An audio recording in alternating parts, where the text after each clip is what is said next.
when you get to my age, you will not measure how well you've done by how much money you've got. I can guarantee you that. You'll all do fine on money anyway. I mean, think about it.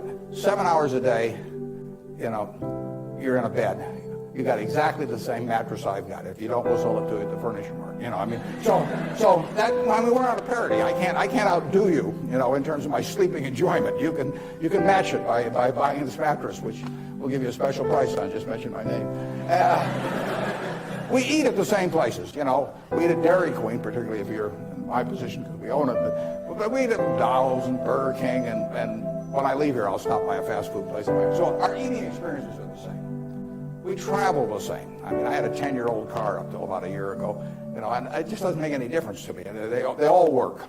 We live in a place that's warm in the winter and it's cool in the summer, and we watch the Super Bowl on big screen TV. You do it, I do it. We dress more or less the same. I mean, I pay more for my clothes, but they look cheap when I put them on. So we're really on a parity. Yeah.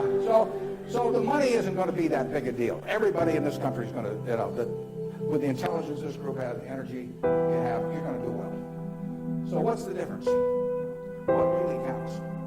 Well, I would say that you will measure, health is enormously important, and that's a matter of a fair amount of luck. I mean, so I'm not shortchanging it. I'm just saying you can't do too much about that.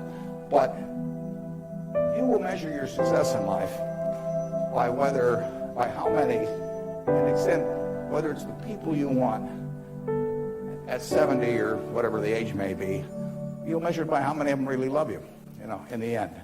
I mean, you can't buy love. I mean, it doesn't work. You can buy sex, you can buy testimonial dinners, you can buy your name on buildings, you can do all kinds of things. But the only way you get love is to be lovable. It's kind of irritating, actually. If you got a lot of money, it'd be more fun to just write out a check for $1 million. So everybody, from now on loves me. But it doesn't work that way. And in fact, the only way is to be lovable. And I've got this friend who came out of Auschwitz and had at least one member of the family die there. And what is it now? It's 60 years later.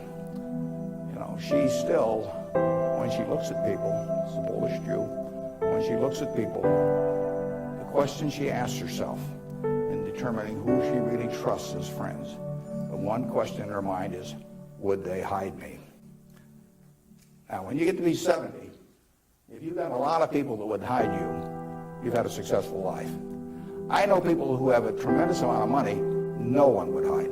Their own kids wouldn't hide them. I mean, they really wouldn't. I mean, their business associates wouldn't, or anybody else. If it really came down to it, they don't have anybody's respect. They've got their attention maybe with money or something of the sort, but nobody loves them. And my friend Tom Murphy at Cap Cities TV, I mean, dozens of people would hide Murphy. All kinds of people would hide my wife. Ben Graham, a lot of people would have. My dad would have had a number. And then, like I say, I can tell you people that everybody may pay homage to them, and the kids may put up with them and hope they don't change their will or something. But the truth is that nobody would hide them. And if you've got a lot of people that would hide you when you get to be 70, you will have had a very successful life.